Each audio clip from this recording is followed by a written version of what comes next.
Hey there, folks. It only took me about 2 years to actually getting around to make the union version of this tutorial that I made for the CSA many moons ago. I'm going to try to do a lot in a relatively little amount of time. That's not normal for me, but I'm going to do my best. So let's get into it, and we'll talk about starting policies here for the Spring 61 campaign.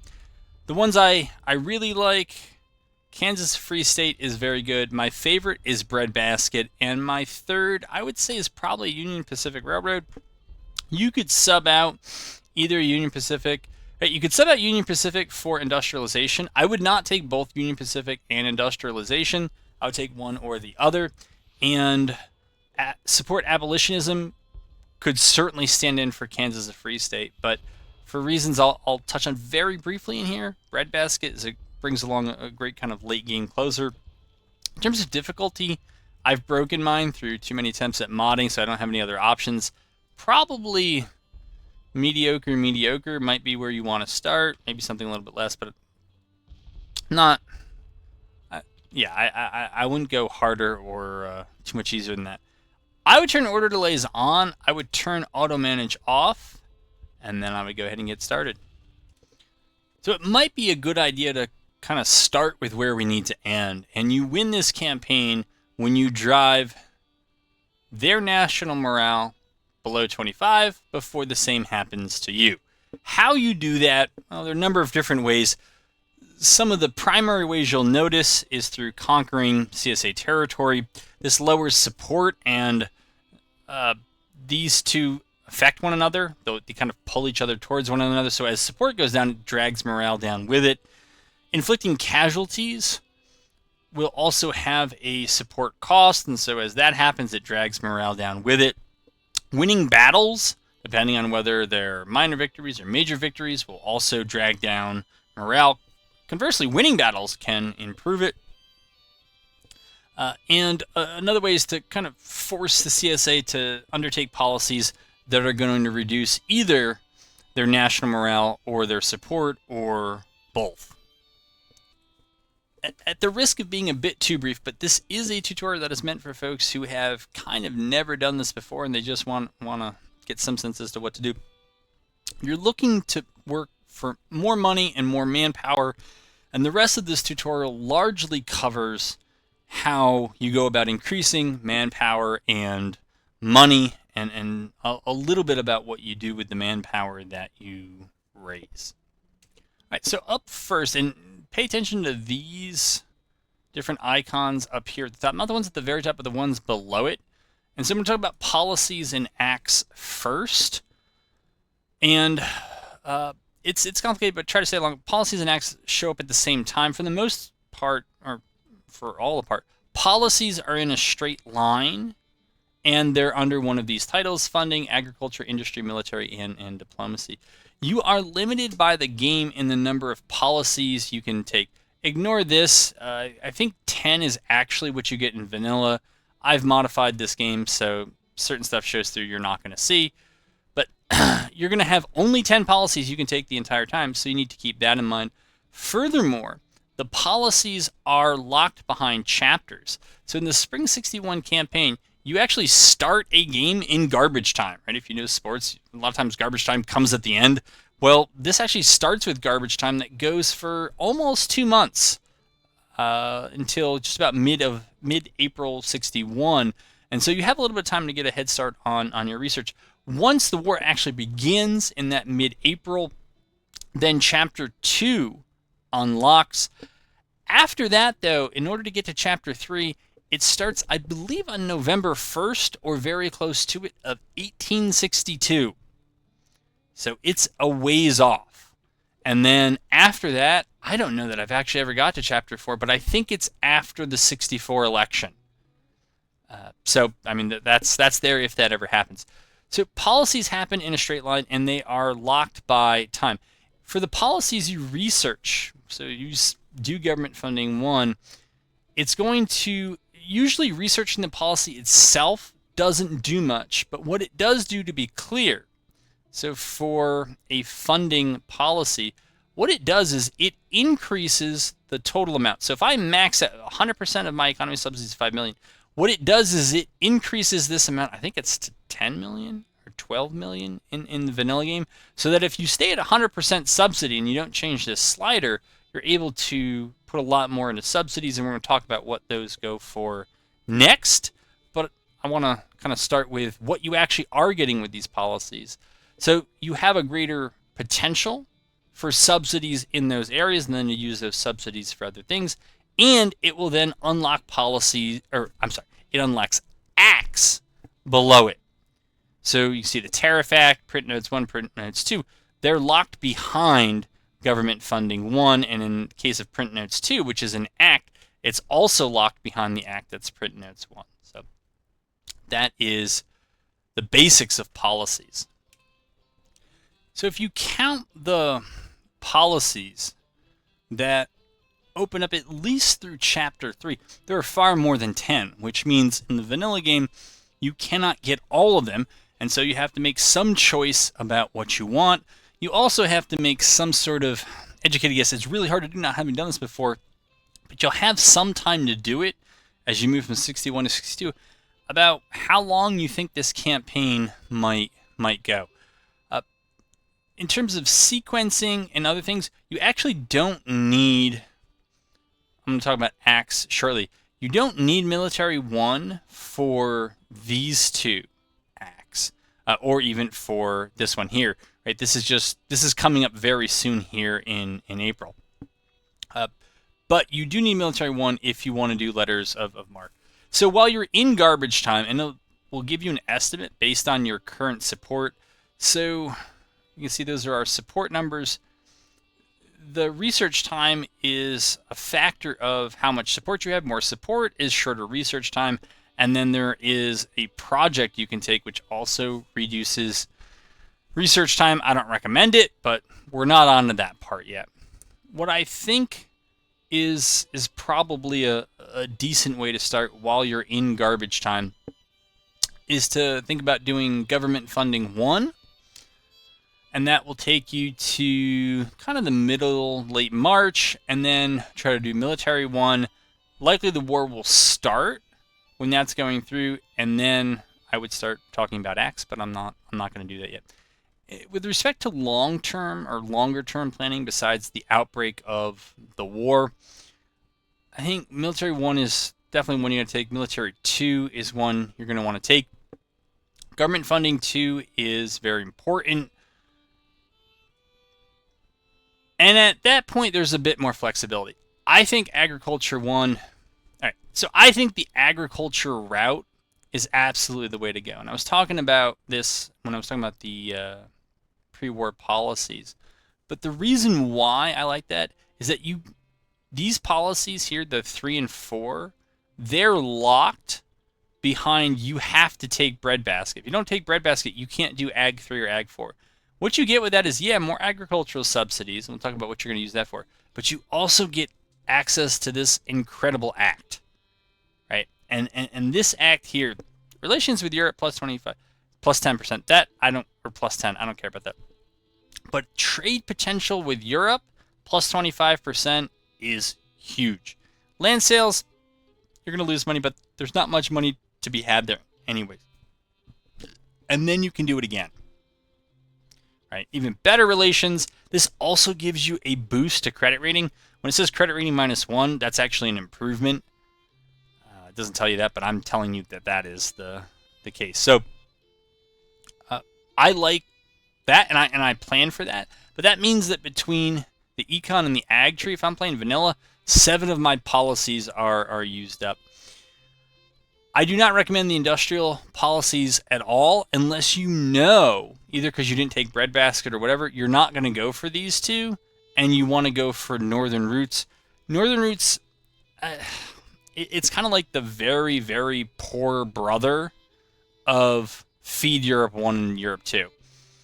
And again, I don't have time to get into it in this video, but there just isn't good things to spend industrialization subsidies on. So that's why I don't really recommend you take any of those. So diplomacy is interesting, and it's really kind of the flex spot for me. I mean, if we have 7 policies tied up in ag and funding, and we know we're going to do 2 military. Basically, it comes down to, do we want to do a level of diplomacy, or do we want to save up for military 3? Honestly, military 3 doesn't get you all that much that you really need, except for additional military subsidies, but I think you're going to be okay. The big recruitment-based ones, so Enrollment Act 2 doesn't depend on military 3. It just needs military 2 research, and then you have to get to November of 1862 for Enrollment Act 2 stuff. So I would say maybe think about taking the trade deals as your 10th policy. All right, to the acts. These are, they're usually going to do whatever they say on them, but it's not always clear what that is. So I'll just try to cut to the chase of what I think are going to be your better ones. The Tariff Act, as soon as you can get it down, go ahead and get that down. It is going to bring in a ton of money. My experience, so this is very, very early, and these numbers are very small and wrong, but my experience is that Tariff Act brings in about $100 million every 12 months. So the longer you wait to do that, the later that money starts rolling in. It's very good. These I would save in the back pocket in case you get into a really big credit crunch. If you listen to some of the advice I have here and in my other videos, it's not going to happen to you. But Tariff Act is very good. Because this is going to be open to you early and it looks really good, you might be tempted to take it. Do not take the Confiscation Act until you are ready to have large numbers of Union troops in CSA territory, which might be 1862. And the problem with this is that it increases Confederate support every 12 months by +3. So if you start it right away, the Confederacy is going to start gaining +1 support passively every 4 months. And you're not going to have that many troops, maybe not have any troops in CSA territory. And what it does is it basically reduces the cost of those troops being maintained by 15%. It's really good when you have a lot of numbers in CSA territory, but if you're not ready to do that, then hold off on this policy until you are ready to do, or that act. I'm sorry, I use these terms interchangeably.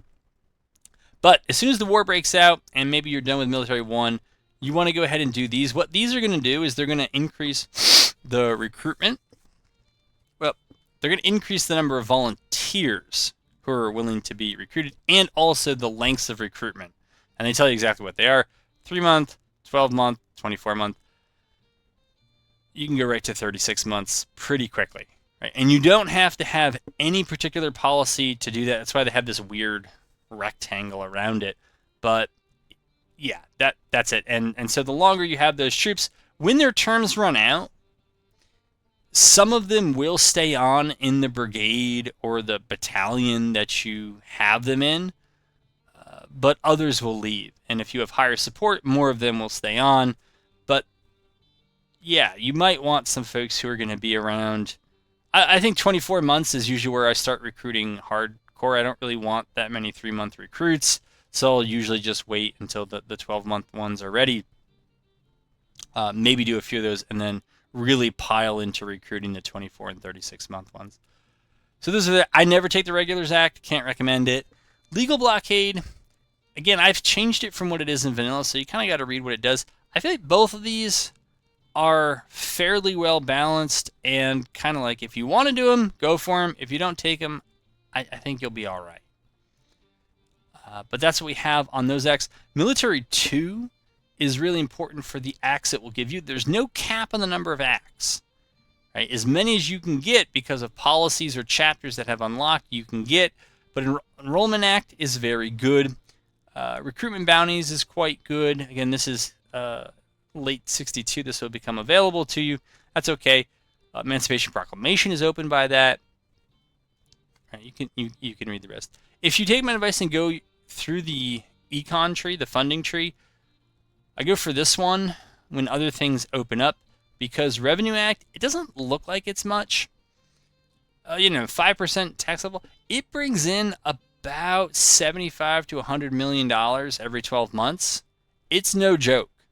And in vanilla, this is it's a really low support cost. It costs so little compared to what you get. This is kind of a no-brainer.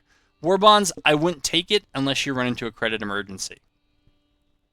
And then I would recommend when it opens that you take Econ or Funding 3. Though, just make sure you're reading this correctly. You don't have to take it to get Revenue Act 2, which also seems to bring in about $75 million or so every 12 months. But if you do take Funding 3, as the union, you're going to get access to Bank Act 1. The CSA has it as well. What the CSA doesn't have, and you won't get this till very late, is Bank Act 2, which further improves your credit rating, gives you a ton of money. Bank Act 1, I think those are the vanilla numbers for the amount of money, $120 million. It doesn't show up directly in your treasury, but it does go in there when it's factoring your annual costs. It's very strange how it kind of ends up in your treasury surplus, but it does, at least in the testing I've run.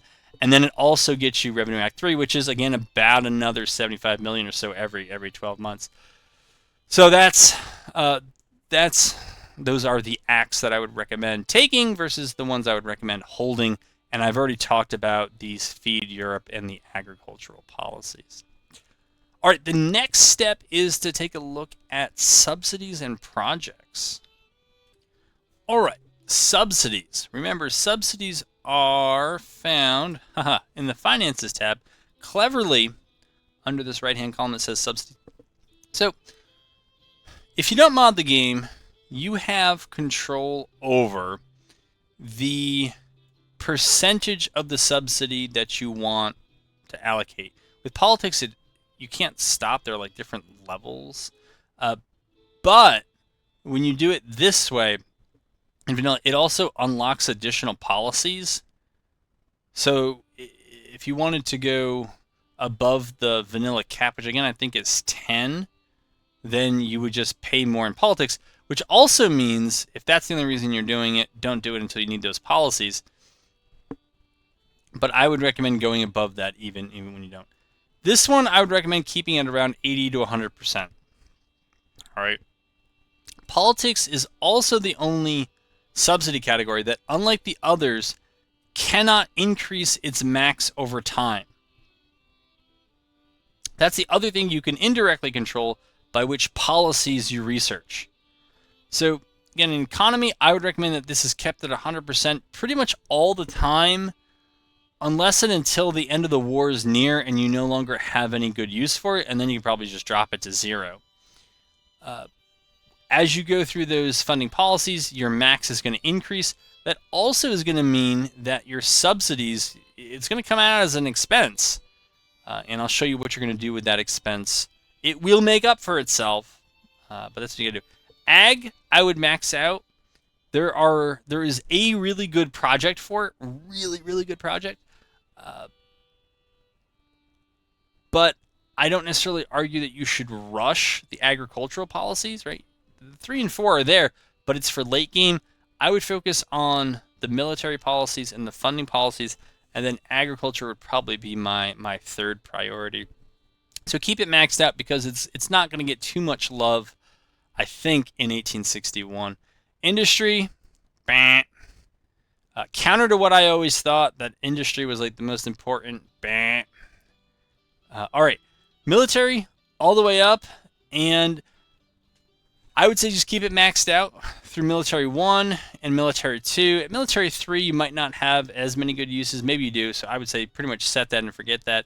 Diplomacy, I would say go ahead and max it out because I'm not recommending you take that many diplomacy policies. You might take some more. There is a good use for it. It will make its money back.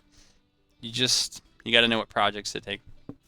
Now, it is true that these subsidies, they accumulate, and they'll show you up here over the course of the campaign. You've accumulated X dollars of subsidies. All right, fine. They can be used for buildings. Federal buildings, I don't believe any of these are going to take subsidies. These are actually just paid for with straight cash. Company applications, though, are paid with subsidies. And they tell you what kind. So those are industrial subsidies, and those are agricultural subsidies. I recommend you build none of these. Nothing from this category that says company applications. Talk about this in the tutorial on King Commerce. I'm not going to talk more about it here. Railroads use industrial subsidies. You can build a few railroads if you want. I don't know that I necessarily recommend it. You can win the game easily without it. They do help you with moving troops more quickly. If you don't build it with subsidies and just use regular dollars, the vanilla game is going to charge you, I think, 3 times as much. So a line that might cost $5 million with subsidies, if you don't have the subsidies available, and they're industrial subsidies, so I'm recommending you don't get them, it's going to cost you like $15 million in cash. And so you got to look on here and do a cost benefit for the IIP tax revenue that's going to come in. I would say for role-playing reasons, you want to build some of these. If you took the starting policy here on Union Pacific, you have some advantage to maybe building these. They're going to get up a little bit faster, but I would not go hog wild with any of these railroads. And if you don't build any, I think you're going to be fine. So what you are using them for is you go to this tab, projects, and I'll give you my kind of best in breed. Most of these are easy because there are only 1 or 2 projects that I think are good. So I'm going to click back and forth between these tabs just so you kind of remember where. So with politics, which I'm recommending, you either go to the 80% setting or the 100% setting. What you're using those for? In 1861, I would say take civil order. Once you really start heavy fighting, civil order is done and it's time to take propaganda. And what civil order does is it does a number of things, but it reduces your morale support loss through casualties. So if you're doing that in 61, you haven't taken that many casualties, but you will going forward. And then once you start taking casualties, you don't have to kind of prep your population for it. You just start buying support through propaganda. It's really undercosted. So that's what I would do with that. With the economy tab, there is only one project to take, and it is improved credit rating. Don't worry about what's written here. I've balanced it so that you can't spam it, but in the vanilla game, this is the easiest way to work your way through the economy. If you keep going bankrupt, you keep just spamming improved credit rating. It's so cheap, and what it does is it effectively buys back a couple levels of debt for each take of this. And so depending on the debt level you're at, it kind of just creates dozens, if not hundreds of millions of dollars that you take on in debt out of nowhere for very little money. It's really easy. And remember, this game is not about post-war Treasury Secretary. Right? It's not your problem about the debt at the end of the war. That's somebody else's problem. You just got to get through with a good enough credit rating that you can keep recruiting troops, upgrading weapons, and maybe building a few buildings that I can recommend. All right, agriculture. There is only one project, farm mechanization. You spam the heck out of this thing. It's going to give you better crop production. That's okay, but it also gives you additional volunteers. And you want to have all the manpower you can to throw at the CSA and overwhelm them. Industry, since I don't recommend taking any subsidies, there's no project I recommend you take. Yeah. Military. Military is the most complicated, so let me come back to that. Diplomacy is the last. There is only one project I recommend you take for that when the money allows, and that is trade deals. Again, don't pay attention to the text here. It's much cheaper in vanilla, and when you're able to start spamming this, based on however many diplomacy policies you take, you more than make it back in your tariff revenues. It's kind of broken. All right. To the military projects, and this is why, again, Military 1 and Military 2 should be among the first policies you take, so you start getting more military subsidies. You have a lot to do in the first 12 months. You start the game in garbage time here with these funky little undersized brigades and batteries. Whatever, you do. I would recommend, if you want to get proper artillery battalions, you look to artillery reform somewhat early. It doesn't have to be the first, but maybe over the summer. And then I would recommend, I think it's cav reform. Come on. Forming organization cavalry. Yeah. So this is what you want for cavalry brigades. And that one you really want. Cavalry Form 2 is only for horse artillery. You don't need it. I've had fun with it on campaigns, but now that they're making me pay for it, it always just seems silly. All right. You want to probably get moving somewhat quickly with, you can hold off on organization reform, probably with the weapons you want to get.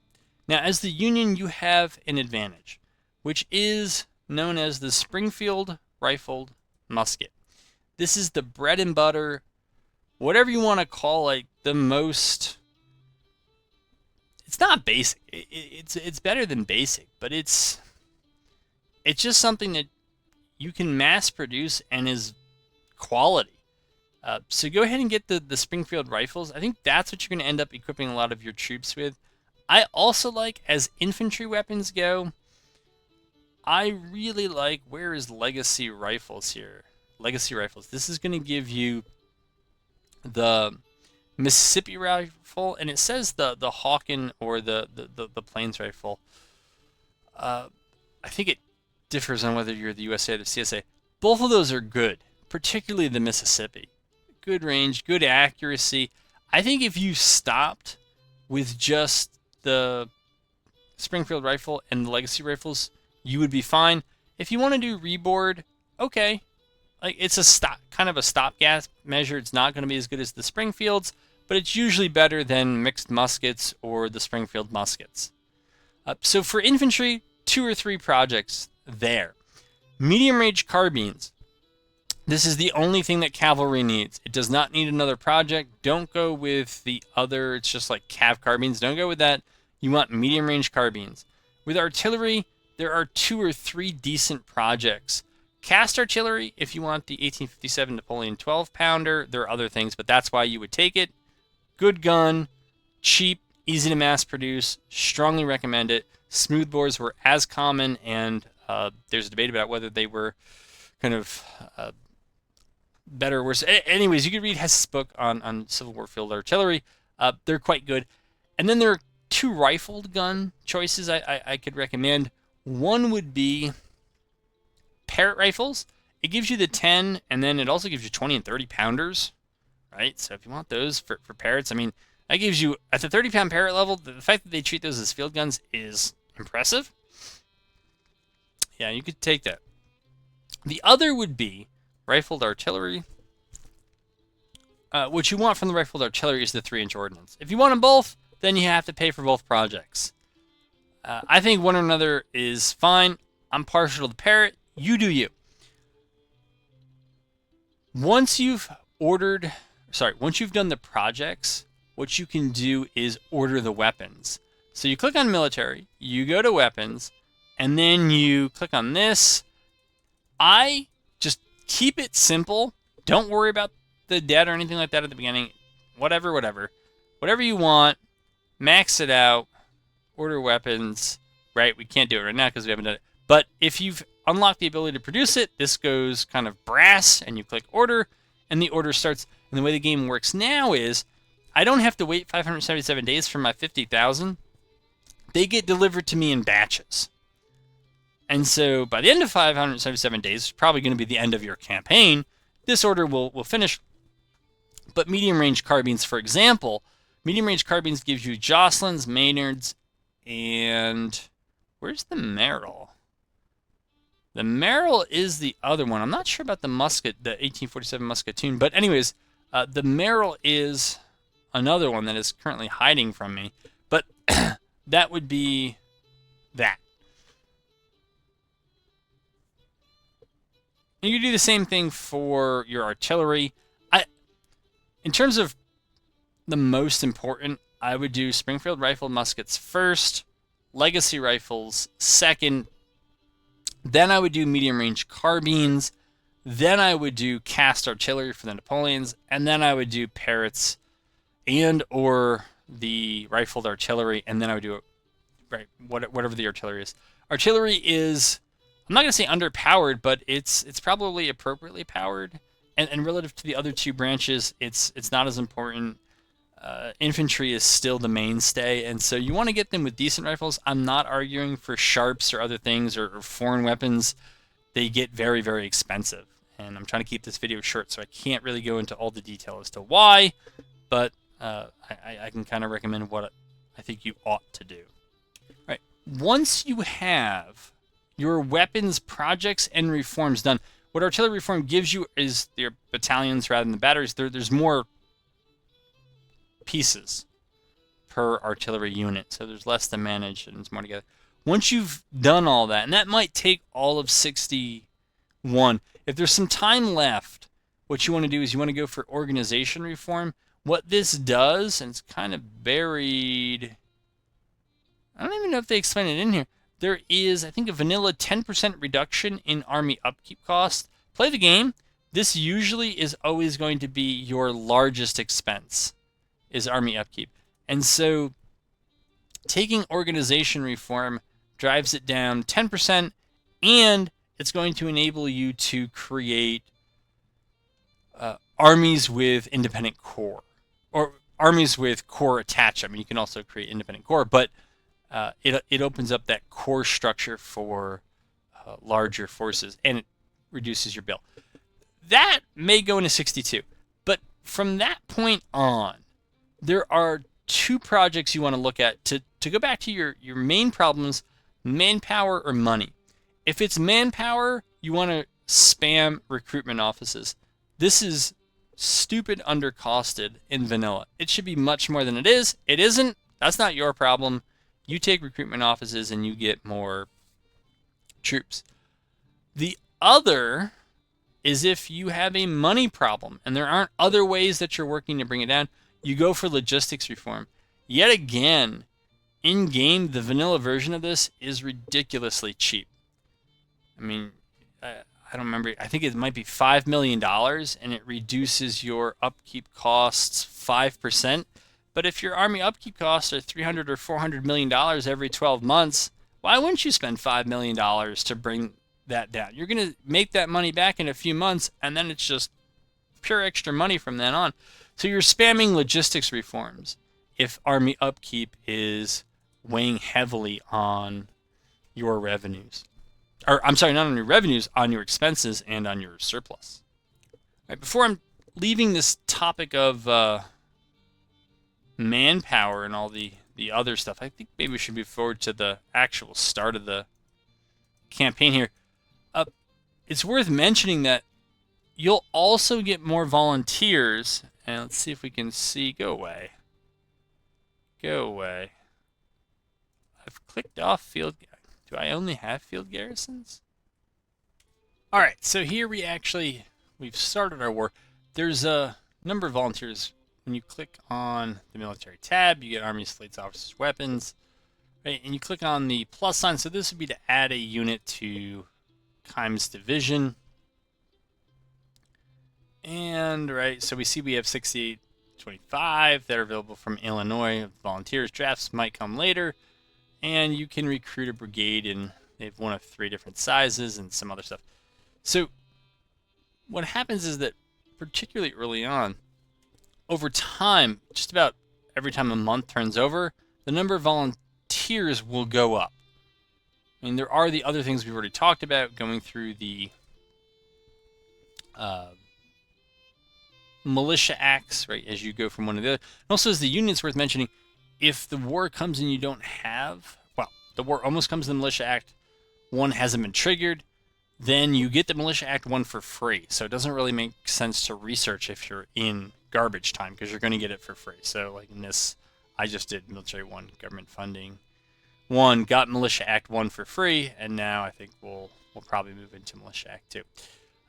And that will give us even more troops. So remember that there is the time factor there, in addition to other things like recruitment offices and support. All right, what I want to turn to next, while we're talking about troops, I want to talk a little bit about where to build up armies, invasion routes to look for, and some OOBs that I found work well for me. All right, so on OOB construction, this is using in army. So you're going to start the game with armies. If you do that organization reform I talked about, that also lowers the upkeep cost. You can then create, you'll see this, create core, and you can attach them to grant, what we would say in English are grand armies.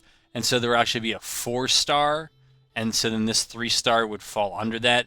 But the basic fighting, I would say, formation is either this army or what might look like a core later on. And I go with a 3-division structure. This is actually an undersized army or corps. What I would do is I would have 2 divisions, and they should have 3 infantry brigades, not 2, and then 1 full battery attached to it.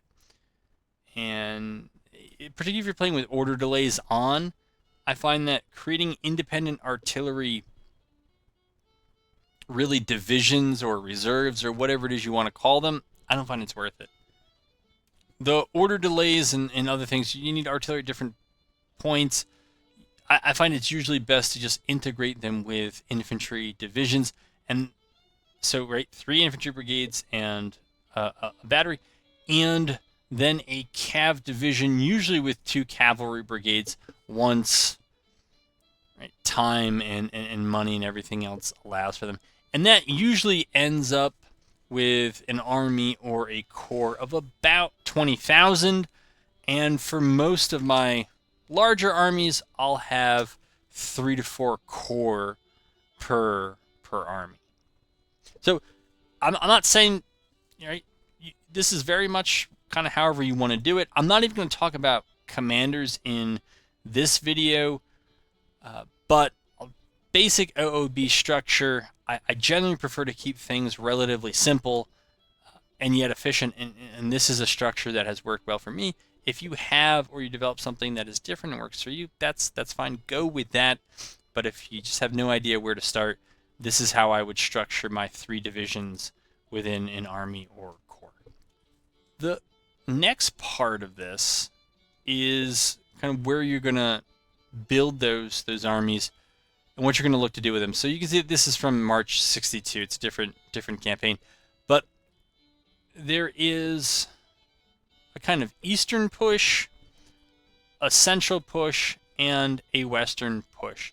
You can decide if you want priority. I find that generally I want to have all of them fairly strong. I do have to do some scouting to kind of find out where the enemy is, find out what they have. Push on all fronts simultaneously to make it harder for them to shuffle troops back and forth. You can always fall back from an attack, but once you push in, and hopefully your friendlies are also pushing in or tying up reinforcements might come your way, you can then get yourself ready for a counterattack if there is one. But we'll start out in the east, although this is kind of the hardest one to do. Yeah, what you do about Virginia. If this is your first playthrough, we're going to try to keep it relatively simple. I'd want to carve off West Virginia first, and that happens when you capture 3 points and hold them simultaneously. Wheeling is ridiculously easy to get. It's close to Pittsburgh. Grafton, a little bit trickier, but you can try to get at it from Cumberland or Marietta. And Charleston, it's not hard to get through, right? Union territory's over here. It's just that, it's hard to find another place where Union troops are normally going to be. So have someone over here. You move into Charleston, Grafton, and Wheeling and hold them simultaneously. You're going to carve off what is West Virginia. It ends up being a big chunk that ends down here around Lewisburg. And it deals a morale blow to the CSA, and it also allows your troops to operate a little bit better supply out here, yada yada. Better numbers for your recruits now from West Virginia. After that, I would look.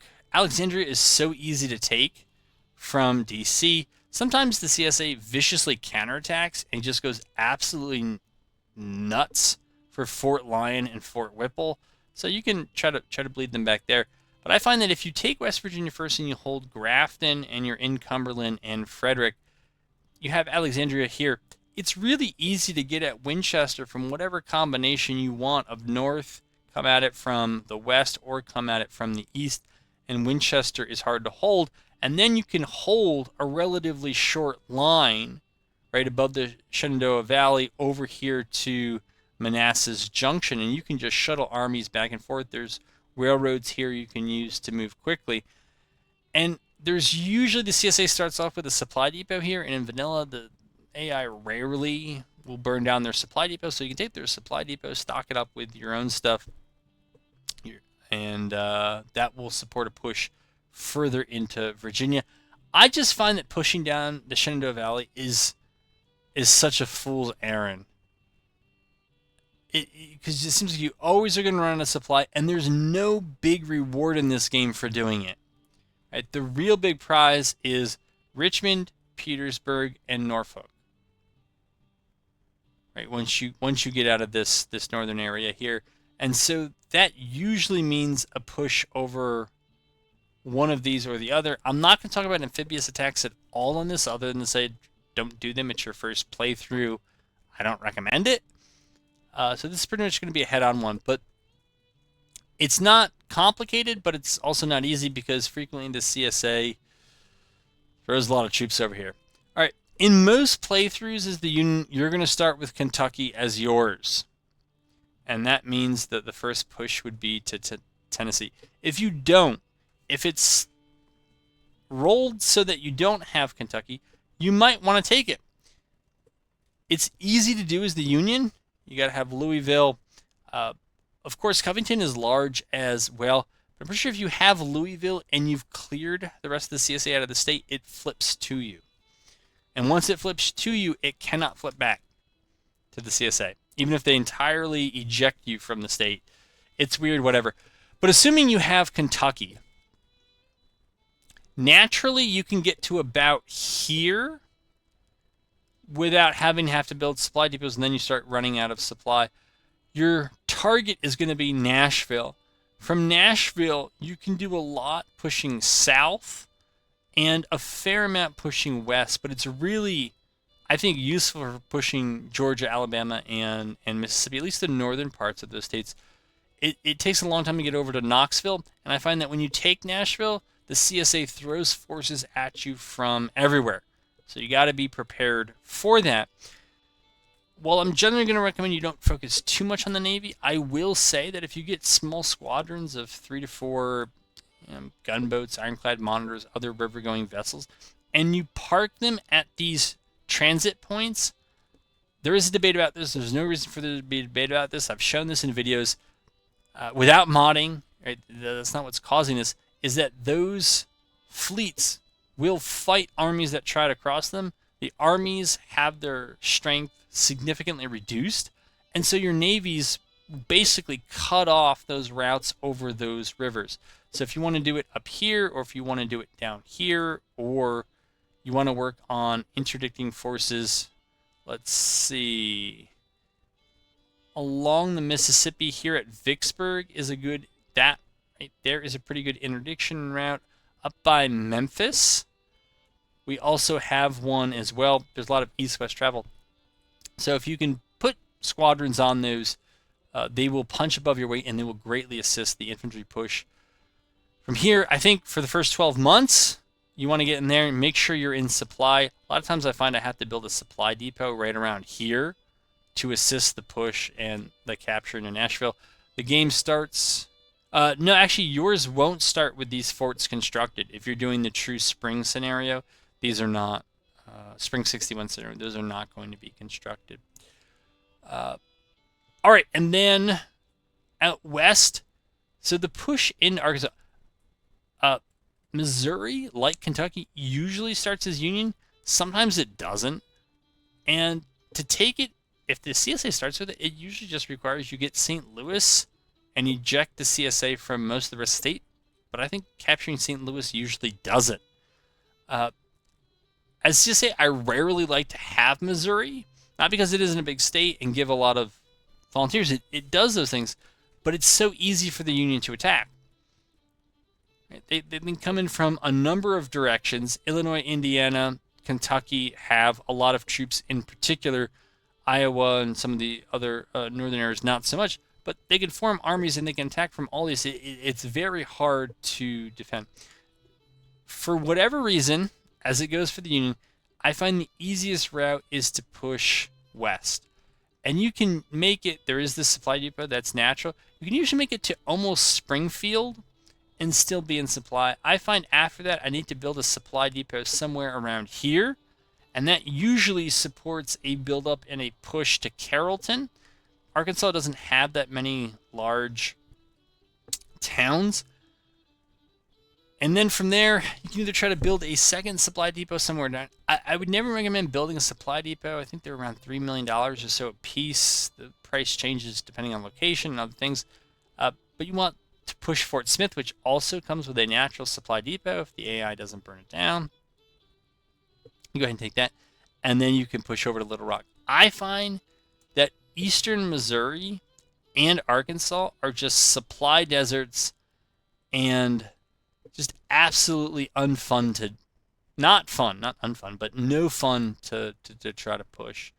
So that's my recommendation. Once you take Little Rock, it seems like it's relatively easy to move over to Memphis. But if you take Little Rock here, it's really hard for the CSA to otherwise shuttle troops into Tennessee and to harass Nashville, at least from this westward push. They can certainly push from the south, and they can push from the east. But that's why you want to try to do these things in conjunction with one another. So those are some thoughts about what you might want to do. I would suggest generally recruiting, building these armies up, and that allows them to train, equip them, and maybe get your supply depots up over the winter, and then actually execute the pushes in the spring of 62. That's my recommendation.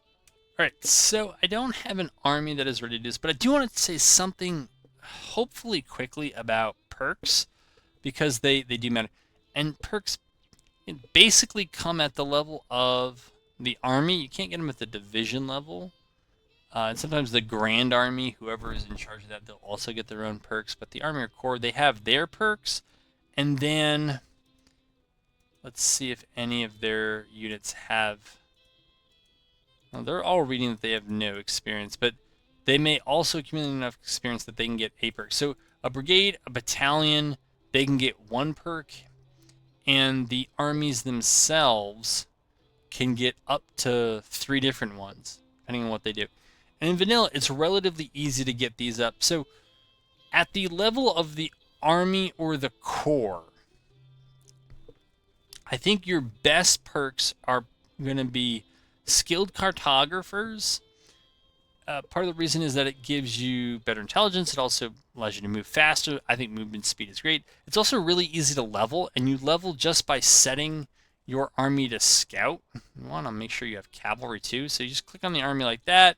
You put them in scout, and now they're scouting, and that's going to boost that perk and your army's XP gain. You just want to make sure that you take it out of scouting right before it goes into battle.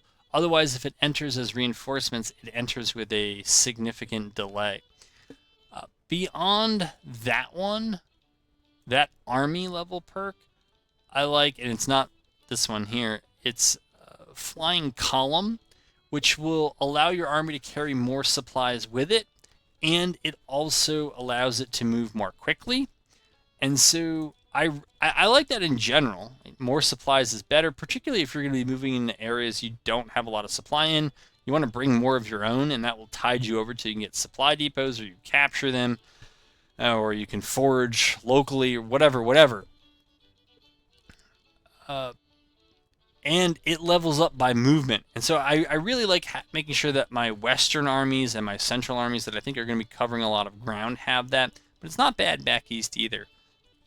If you get the experience for a third perk, there is a Forced Marches perk that I like as well, but you got to use the Forced March order. So when you do that, you got to do the Forced March thing, and it'll help. Also, there's a Hospital perk that perks up as you treat the wounded. In vanilla, though, it's set so low that it's really hard to get beyond level 1. So If you're not going to mod it, it's pretty much going to be stuck on level 1. It gets you some more troops back who are wounded, and it reduces the speed nerf that you get from having wounded, disabled soldiers in your army. So that's kind of a speed perk as well. At the level of the individual units, with infantry, the go-to one for me is Ace of Spades. And that's the one where if your unit is in cover, it's building and it's fighting, it's getting XP. The reason is not for the level 2 or level 1, it's because the level 3 version of Ace of Spades just gives ridiculous advantages. Otherwise, a kind of bread and butter, vanilla, whatever you want to call it, one is the sharpshooter perk on there. I would not recommend that you generally take the Zouave perk, or probably the worst one is the skirmisher perk. The ones I haven't mentioned might be okay to take every once in a while, but those are the infantry perks I like best. For Cav, for me, it's all about Stormers. For me, Cavalry have one way to play. It's dismounted, loose formation with those medium-range carbines, and they are just buzzsawing through infantry and cavalry. The only problems they usually get is when they go up against cavalry who are similarly armed and prepared to fight. For artillery, which again I think is appropriately underpowered in this game, there are actually those several perks that I think could be considered. There is a artillery version of the fighting in cover perk. The name escapes me, but it's quite good, especially at that last level. There's also one that I think is the Grand Battery one that benefits you while you're bombarding. That's a pretty good option. And bombarding in vanilla is traditionally the way to build up XP the fastest. And the counter battery one, I think it's called Skilled Laying. That one's also quite good as well. The others I can't really recommend. All right, I'm going to end this video by kind of talking about things I'm not going to talk about. I've done other videos. I think the naval aspect of this is pretty cool. As the Union, you actually have quite a bit of initiative to decide how that might play out. But I don't want to make this has already gone longer than I'm sure anybody wanted it to, and I've already discussed it elsewhere. And so you can check that tutorial out on blockading if you're interested in that. Otherwise, you don't have to do it. It's an interesting sideshow, but that is what it is. Beyond the supply depots that you need to build to keep your armies in supply, and the prisons here. So the prisons are the prison camps here. Those are really the only two buildings I care to build. I've already spoken about railroad lines. I've covered in other videos. The one on King Commerce is the most thorough explanation about why I don't recommend to build buildings, but that's that. I've also covered the economy in much greater detail. The economy quick tips kind of summarizes a lot of that, but the gist of trying to figure out the economy is that it's really all about credit rating. Credit rating looks at total debt, so that's national debt, and it also takes into account what is your projected surplus over the next 12 months. But basically, once you reach too poor of a credit rating, you can't recruit troops, you can't buy new weapons, you can't build buildings. And so if you just improve the credit rating, even without fixing the debt or the surplus, it just magically gives you, as I said earlier, tens, sometimes hundreds of billions of dollars back in debt just for improving your credit rating a little bit. So you want to focus on that. And then beyond that, you want to focus on bringing in more revenue through some of the policies and the acts I talked about, and then cutting costs, particularly when it comes to army upkeep. Maybe the one thing I will say about the Navy, you start the game, so this isn't the fleet, right? But you start the game with a fleet as the Union. If you're not going to use it, my advice is go through all of your fleets. You can see them all by clicking here. This right-hand tab. You can see all your fleets. You click on them, and then just drag them to ships on harbor. When the ships go to harbor, they don't count in your naval upkeep. You see, right now, $120 million is fairly sizable. So if you want to wipe that out because you're not going to do it and just put it towards the Army, that is a huge cost savings. Go ahead and mothball your fleet. Final point, what about diplomacy? All right, it's a tab on here. There are projects, there's policies, there are acts that are associated with it. Why haven't I said more about it? Well, because you're mostly using it for trade deals. The support of foreign nations doesn't matter really unless they were to intervene. I have almost 950 hours in this game as of the making of this video, and a lot more when you count the research and the digging and the files and trying to do other stuff. And I've never gotten the foreign intervention to trigger. It's one of those things that's kind of like the unicorn. You know, people claim it happened. Right? They said they saw it. I believe the people who say they did. But I've also heard a number of those people give similar reports, whether it was the Spanish or the British, that the armies kind of just come in and they sit in a place and they don't really do anything. And they don't come in that large of numbers. So I'll tell you that I am working on fixing that through a mod. I don't know that it'll ever actually work, but certainly getting their numbers up is something I'm working on. But don't overthink this. This isn't something you really need to worry about. It's not a Wincon. It's nothing like that. So it's a underdeveloped aspect of the game. All right, it didn't go short. That is my custom. But hopefully, if you have no idea how to get started in the Union campaign, this tells you something you didn't know and gives you some idea as to how to progress. If you have any questions, go ahead and you can leave them in the comments. If you're not already on the unofficial Discord for Grand Tactician, I'll hopefully remember to put a link to that in the description as well, and you can ask away in there. There's a really great, if somewhat small community who will give you the best of our knowledge. All right, folks, take care.